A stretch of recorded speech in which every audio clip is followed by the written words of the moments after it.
Halo sobat semua, selamat datang di channel Donghua TV. Ini adalah rangkuman dari anime Isekai One Kill Onisan di part pertamanya. Suatu desa sedang diporak-porandakan oleh 3 orc bersaudara. Mereka sangat puas karena berhasil merebut desa itu dan mengusir manusia. Lalu, pria bernama Ikusaba Asahi datang menghampiri ketiga orc bersaudara.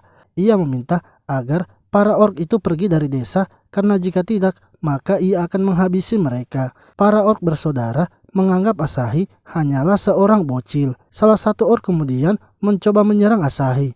Namun tiba-tiba saja orc itu mendapatkan serangan dari seorang wanita.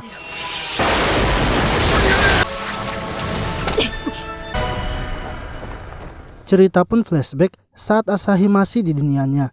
Asahi yang mencoba menyelamatkan seorang gadis harus tewas karena tertabrak mobil. Namun, Asahi tidak menyesali perbuatannya itu karena ia menganggap telah melakukan hal baik. Lalu, tiba-tiba roh Asahi dikirim ke dunia isekai. Melihat keadaan sekelilingnya, Asahi menyadari kalau ia sudah berada di dunia lain. Saat berjalan-jalan di kota, Asahi sangat senang karena keadaan dunia itu sama seperti game-game yang biasa ia mainkan. Asahi kemudian pergi ke toko alat-alat perlengkapan dan menjual handphonenya. Setelah menjualnya, Asahi membeli armor dan senjatanya.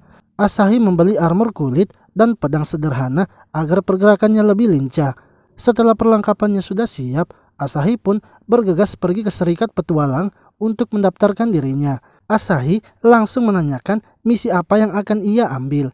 Ia disarankan agar mengambil misi tingkat E, yaitu menghabisi kelinci pembunuh. Sebab misi itu sangatlah mudah dilakukan untuk para petualang yang baru.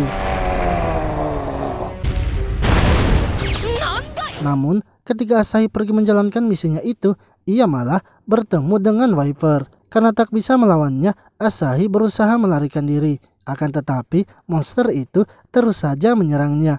Asahi yang bersembunyi kemudian memeriksa status dirinya. Skill yang ada pada dirinya hanyalah melempar batu di level 1. Sementara status dasarnya juga sangatlah kecil. Karena tak ada jalan lain, Asahi akhirnya menggunakan skill melempar batunya. Hal itu ternyata sama sekali tidak berpengaruh dan malah membuat ia semakin dalam bahaya. Asahi seketika mengingat kakak cantiknya yang bernama Maya. Hingga Asahi yang memanggil Maya tiba-tiba saja mengeluarkan sihir dan memunculkan Maya. Melihat datangnya Maya, monster itu langsung menyerangnya. Namun Maya bisa menghindarinya dan merasa kalau tubuhnya sangat ringan. Serta di dalam tubuhnya terdapat kekuatan yang besar mengalir.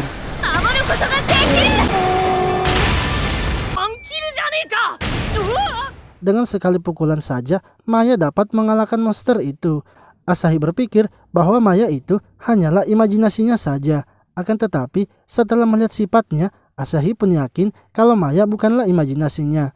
Maya kini mengerti bahwa tempat itu adalah dunia isekai. Asahi menanyakan bagaimana Maya bisa datang juga ke dunia itu. Maya menceritakan ketika Asahi koma setelah mengalami kecelakaan, Maya terus menjaga Asahi dan melihatnya terus berbicara tentang dunia lain sambil tersenyum. Maya pun berteori bahwa kemungkinan roh Asahi telah masuk ke dunia lain. Ia akhirnya membenturkan kepalanya ke tembok agar bisa masuk juga ke dunia lain. Asahi yang berada di dunia aslinya belumlah mati dan hanya tidak sadarkan diri. Merasa perjalanannya di dunia isekai telah berakhir, Asahi berpikir untuk kembali ke dunianya bersama Maya. Akan tetapi, Maya ternyata tidak mengetahui bagaimana cara mereka kembali. Sebelumnya, Maya tidak memikirkan hal itu karena ia lebih mementingkan keselamatan Asahi. Dan masalah yang lainnya, ia akan memikirkannya nanti. Untuk itu, mereka akhirnya memutuskan tinggal di dunia isekai. Kembali di masa sekarang, Maya telah menghabisi ketiga orc bersaudara. Asahi merasa kalau Maya menghabisi 3 orc bersaudara tanpa ampun, mungkin karena para penduduk desa sudah banyak yang menjadi korban. Akan tetapi, Maya sebenarnya marah kepada para orc itu karena sudah memanggil Asahi seorang bocil. Mereka juga berani melukai wajah Asahi. Untuk itu, Maya ingin agar Asahi menyembuhkan lukanya menggunakan eliksir. Namun Asahi menolaknya karena menggunakan eliksir bila mengalami luka yang berat saja. Sementara itu, luka lecetnya dengan ludah pun sudah bisa ia sembuhkan.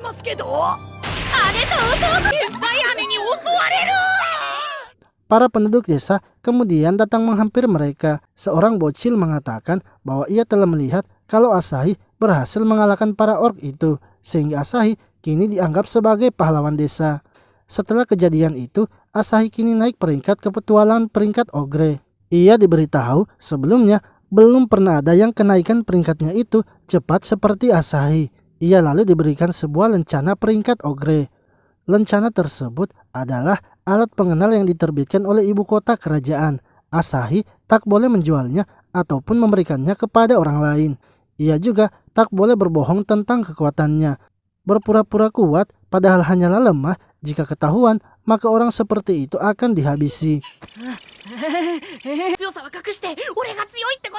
Asahi akhirnya menemui Maya dan memohon agar Maya merahasiakan kekuatannya, serta membiarkan dirinya saja yang tampil sebagai orang kuat. Asahi juga ingin agar Maya menunjukkan kondisi statusnya. Saat Maya menunjukkannya, Asahi tak melihat adanya angka di status dasarnya dan warnanya juga berbeda. Namun, setelah memikirkannya, Asahi menyadari bahwa level Maya sudah maksimal, sehingga grafik kekuatannya itu menutupi seluruh tampilannya. Lalu tiba-tiba mereka mendengar adanya suara keributan, yang mana itu ternyata adalah para petualang dari klan terkuat, yaitu klan Balmun. Dan parade itu adalah perpisahan sebelum mereka pergi melawan pasukan Raja Iblis. Pemimpin Balmun, yaitu Siegfried, sang pemburu naga, berada di peringkat naga, 2 peringkat di atas peringkat Asahi. Setelah Siegfried dan anggotanya pergi, seorang pria bernama Delphine mulai mengamuk. Ia merasa kesal dengan Siegfried yang menurutnya sangat sombong dan songong. Orang-orang pun tak bisa menghentikannya karena Delphine berada di peringkat ogre. Namun, seseorang menyadari kalau Asahi juga sekarang adalah peringkat ogre, sehingga mereka ingin agar Asahi menghentikan Delphine. Asahi mulai ketakutan karena jika melawan Delphine, maka kekuatannya yang lemah akan ketahuan. Akan tetapi, Maya sangat marah kepada Delphine karena menyebut Asahi seorang bocil. Asahi pun memberitahu Maya agar menahan kekuatannya. Maya mengatakan bahwa ia sebenarnya sudah bisa menahan dirinya, sehingga pertama-tama ia akan menyerang Delphine dengan sihir sampai nyaris mati. Lalu, ketika ia berharap untuk mati, maka barulah ia akan menghabisinya. Asahi akhirnya meminta Maya membantunya, dan ia akan melakukan apapun yang dikatakan Maya. Setelah itu, Asahi kini mulai berani kepada Delphine. Ia pun terus memanasi Delphine karena peringkatnya telah dikalahkan oleh Siegfried.